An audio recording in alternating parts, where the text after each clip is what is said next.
The 411 Live. Where you can learn about issues that affect us every day. State of world, 411 Live. Real people, real talk. Made to help people in our community in every way.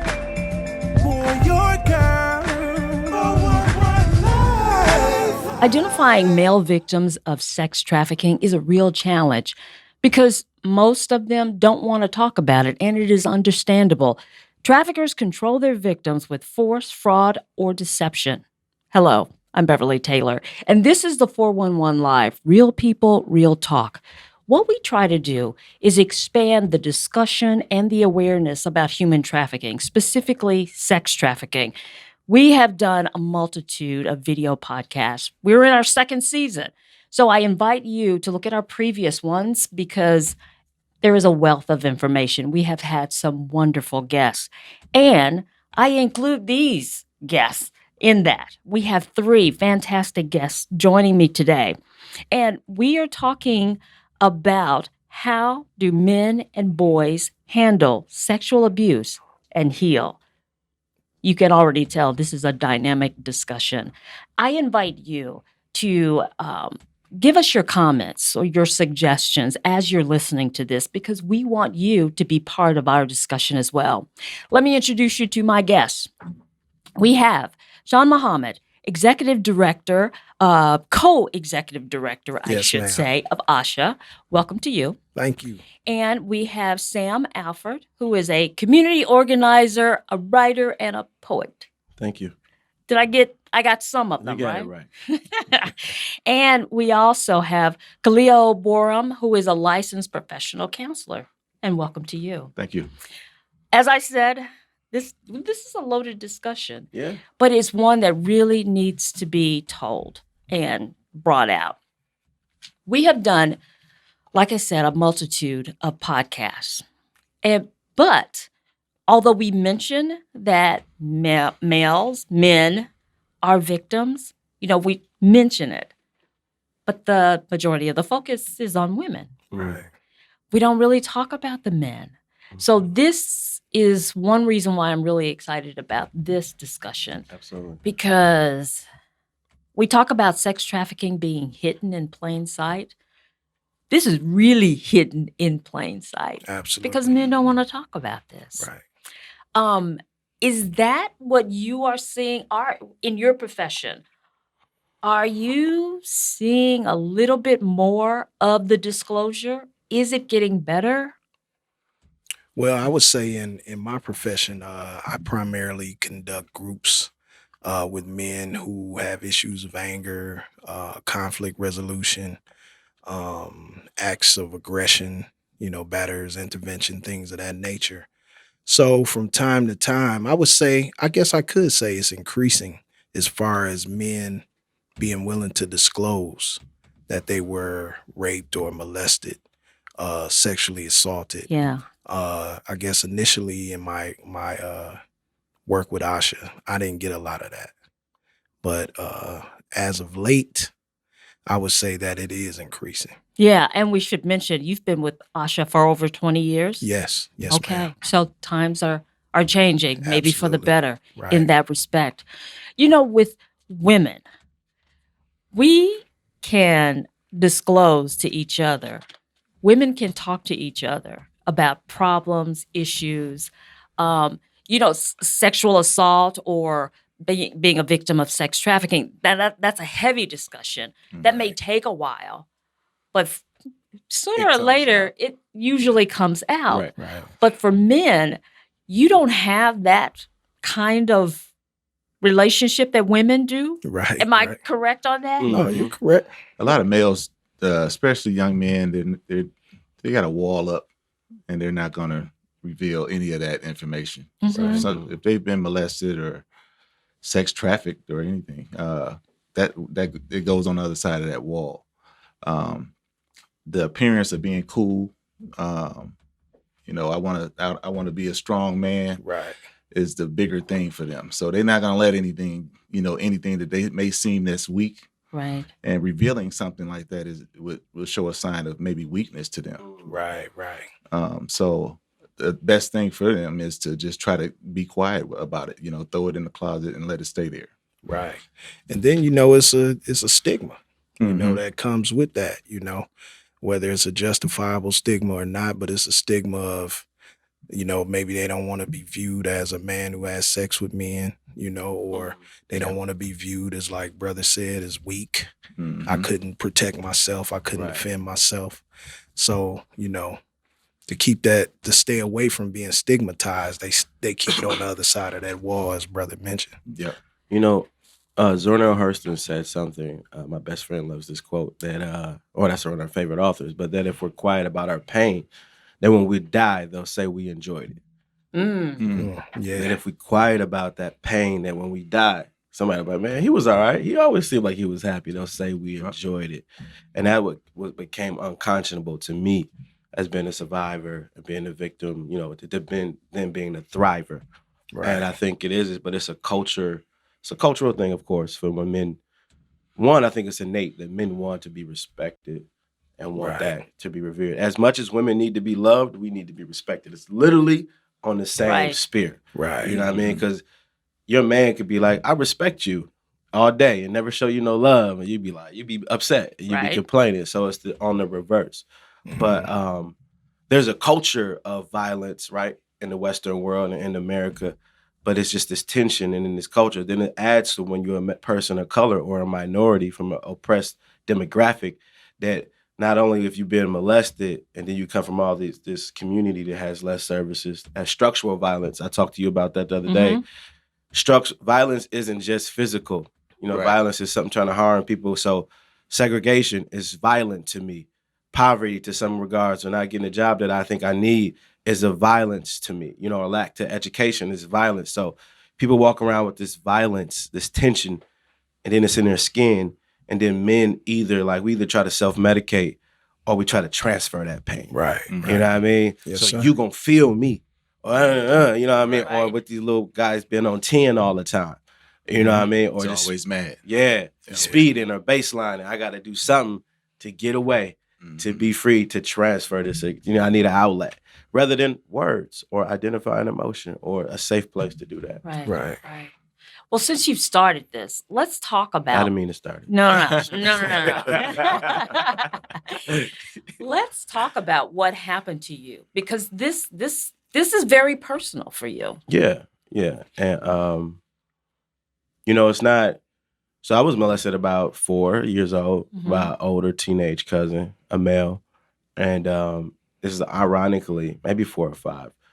I'm a kid, so I looked up to this guy. You know what I mean? Right. Everything he did up to that point, I thought was cool. Right. Right. You know what I mean? And he was an authority figure too. Right. But also, I thought he was cool.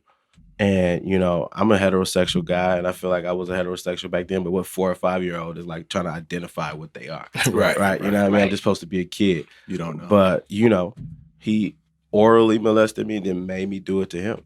Right. And that's not something that I, want to go around talking about. I'm grown enough and man enough to say that. And I think it instilled some shame. And I didn't tell any family member, or I'd say my parents, to probably 20-something, early 20s. But I would write about it. So I'm a poet and I'm an MC, you know what I mean? Yeah. And just write about stuff in general.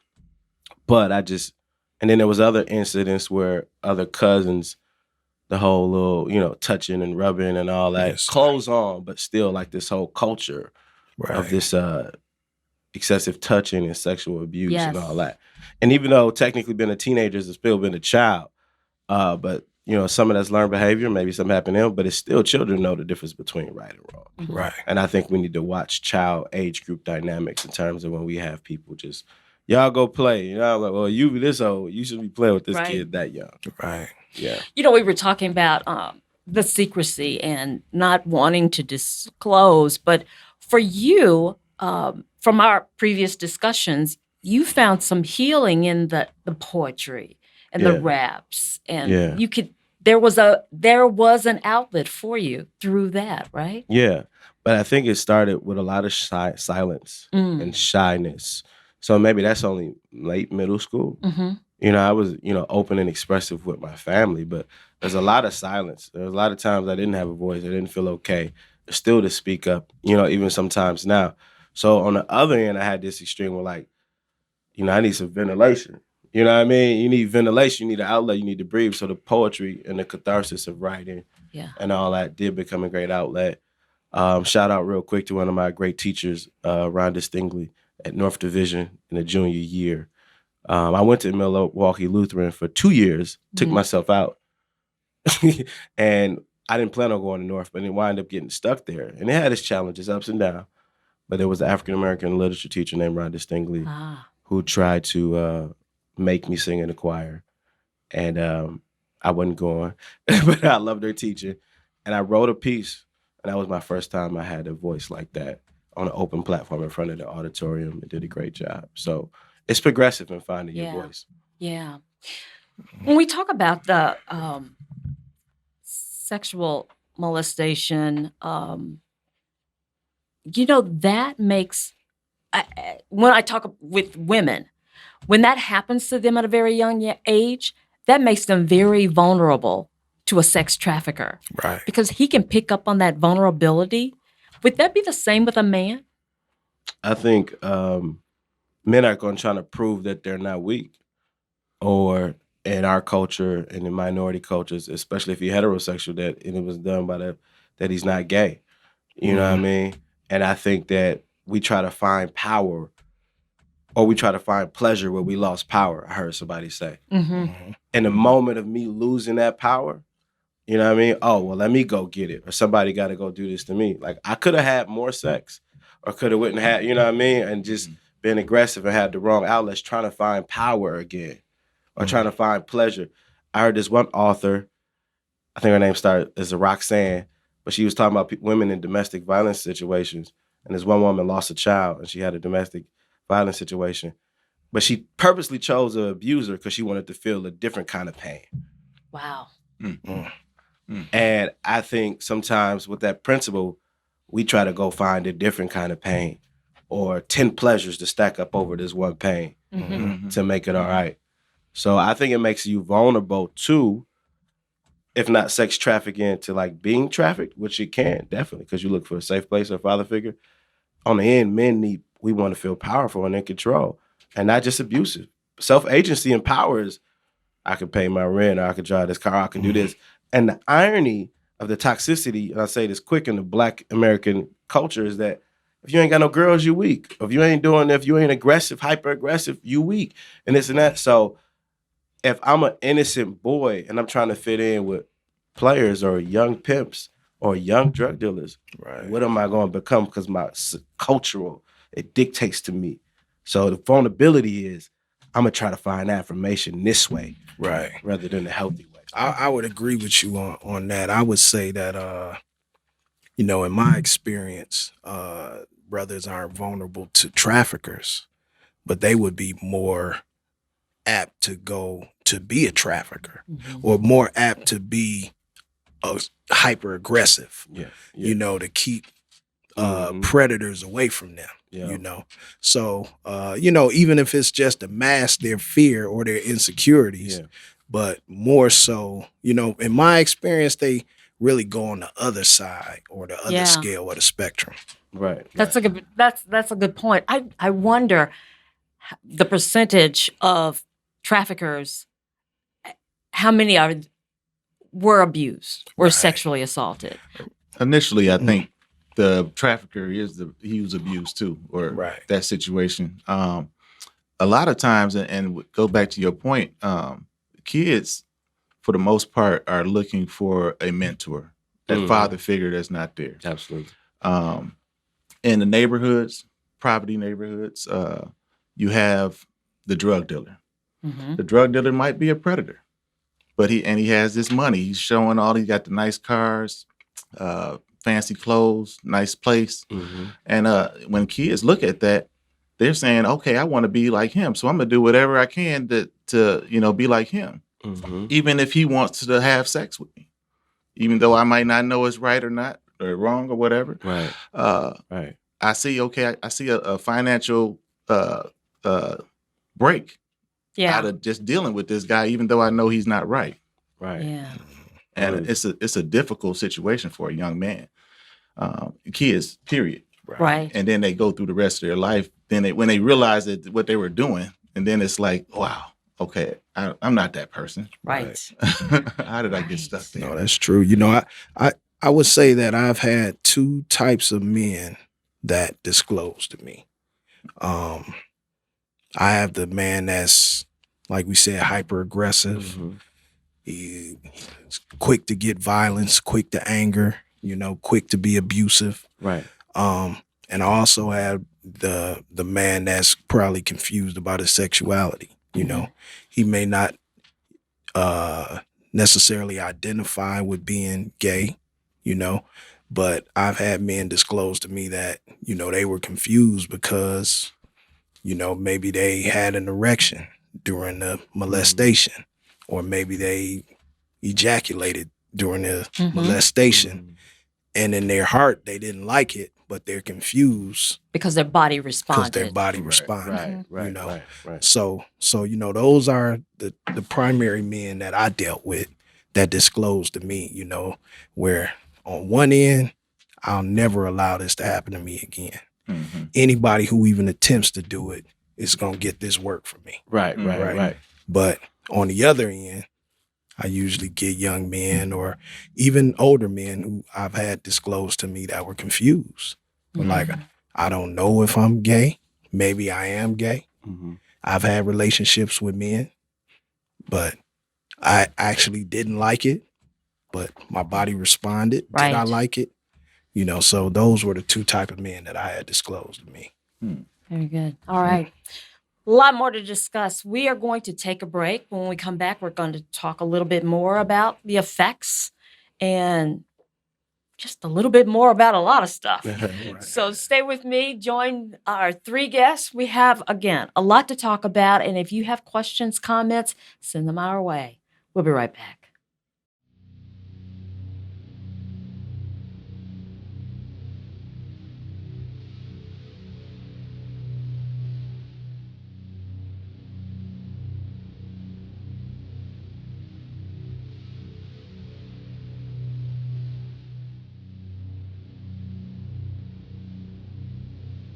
Human trafficking is a global issue that is happening locally. This is a problem that we cannot ignore. Being so scared on that hotel bed and wish I had my money.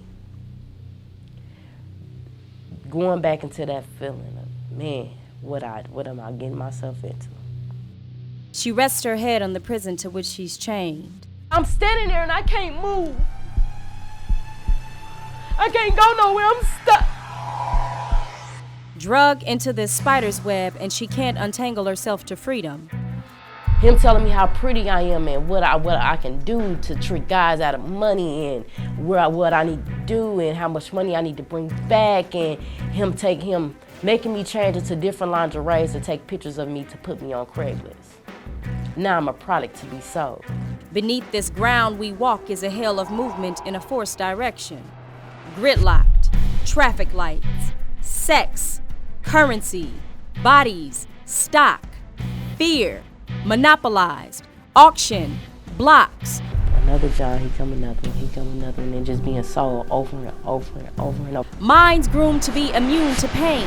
And you used to it, and you just lay there. Numb, desensitized, innocence, drained.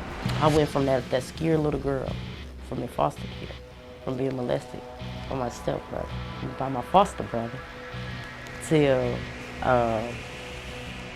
being a lonely little girl stuck in a house, so scared with my mother, to being trafficked.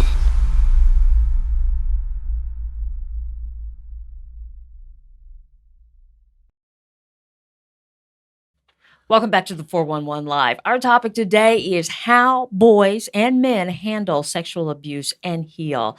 We are talking with my three guests, and when we ended the conversation, we were talking about that sexual confusion and, the thing where a boy is molested or abused young and the body responds. Mm-hmm. Right. They don't know what's happening to them. Right. And later on, they think, well, maybe I'm gay because my body responded. You said you wanted to tackle that one. Yeah. First, about the choice in sexuality, it been a choice to be who you want to be. Some people debate that, but in terms of just a human having a choice of who they want to have sex with or who they don't, kids can't consent to sex. Kids can't sign contracts. Kids can't do a lot of things because they don't have the capacity or the informed decision to make those choices. And when a molester or a predator makes it for you, and then you think that that's how you're supposed to be, that's damaging. And then that's when sex become weaponized and to take somebody's power. Yes, sir. So for me, I was never homosexual and never thought I was. But in terms of me being a young boy, that's somebody else's sexual preference being weaponized against me. Right. And then I'm left to deal with the ramifications. Now, ironically, my abuser later in adult life said he became a homosexual man. And actually later on, I seen that he had AIDS. Living a whole nother city from me. I don't really know him like that. Ever since that, it's kind of been over. So it's not knocking hetero or homosexual or even making those judgments or calls. People can be what they want to be. But it's making a point of individual to have a choice and somebody else taking that choice against them.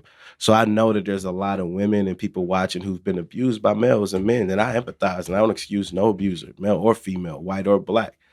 But I just know how when sex can be weaponized against you, it's very damaging. And I'll say this real quick, as you brothers know, especially Gat, that back in the day in slavery, you had slave owners who would rape women and men. And they called it buck breaking. Yes, sir. Buck like cattle or like, male or female. And they would rape or molest black men to weaponize sex to break their spirits and take their power and agency from them.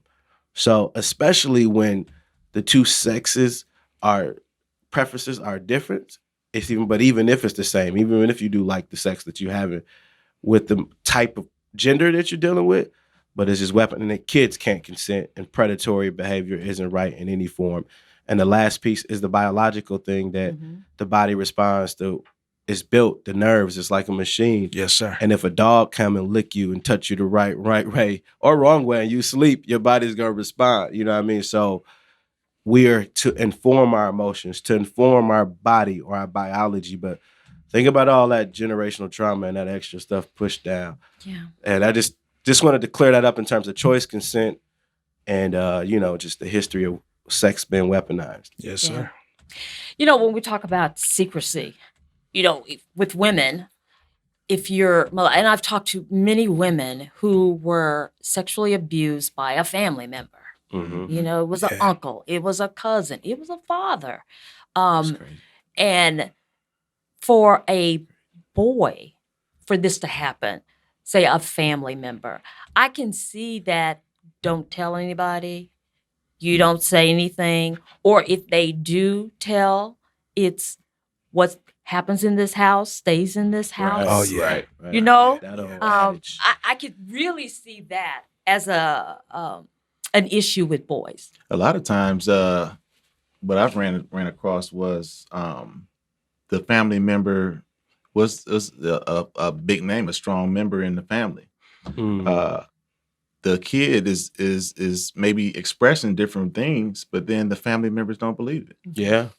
It's happening a lot. And the kids, they may not know how to express it, articulate the language to what's going on.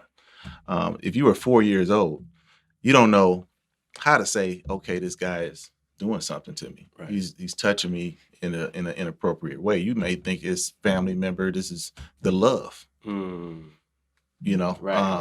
And it's not. But it can be misinterpreted by a young mind. Right. Yeah. You're naive. You don't know better. Right. It's a hard thing to bite, as far as a little kid to be able to, just like what I was mentioning earlier was Dwayne Wade's situation. And it's a tough situation for him. Yes, and for a 12-year-old, do they really know what sexuality they want to have sex with, really, or be in a relationship with? I really don't. I would question that. And I mean, as a parent, I would want to look back and say, okay, well, where is this coming from? Why do you feel that way? And I want to find the root of it, compared to just letting you do whatever you want to do at 12 years old. Right. Let's talk about the effects. What kind of effect did it have on you? In terms of abuse, well, I dealt with other kind of abuse too, some verbal and some physical, um, from my pops. Just sharp, always had the right answer, all that. You know what I mean? So I dealt with other kind of abuse that kind of made me. The effects, though, I feel like it was a shyness. There was an insecurity in terms of whether I was strong, whether I was weak. You know what I mean, or whether I should speak up on something. And it kind of instilled a self-doubt, a second, a third question. And then later, when I found my voice, sometimes in excess, I speak. You know what I mean? Or I rap. Like now at home, I would write, doing some poetry, and I began to find my place. But I needed the seasons. So I was like shy, withdrawn, traumatized, put it plain. And then it was like super outspoken, loud, hard to focus, this and that.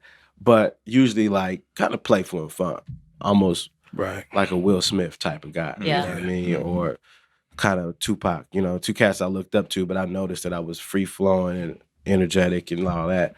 Underneath, now somebody watching right now who's a whole different person inside than how they present. Because they might have joy and have love, but how we do things so we can survive. Like Simone said, who was here, and I know Simone from other, like people do stuff, they're surviving mechanisms, but you outgrow those and they get old. And you need to find a new way to live and cope and deal and just to be free. And just to really find your voice and find that you can take up space in this world is a big thing. Right. Man, I commend you, brother, because it takes courage to heal. Yeah. Yeah, man. I mean, it's easy to just put on one of the defense mechanisms or, a lot of my clients, I don't like to call them clients, but a lot of the brothers that I've dealt with, some of the symptoms, I guess, would be anxiety, a lot of anxiety. I got that. Aggression, even violent behavior. A lot of times we become what we we hate. You get become the perpetrator. You like the predator. So, a lot of what I do is unpack it and show them or try to facilitate them unlearning what they learn. Say that again. Unlearning. Yeah. Why you mad? I mean, and that's one thing I noticed here in Milwaukee. I'm a retired Air Force, and I've been back here since 2014. And I retired out of South Carolina, and everybody down there is so friendly and just peaceful. Yeah. And I came here, and people were just so mad. You go up to a brother and say, "Hey, how you doing?"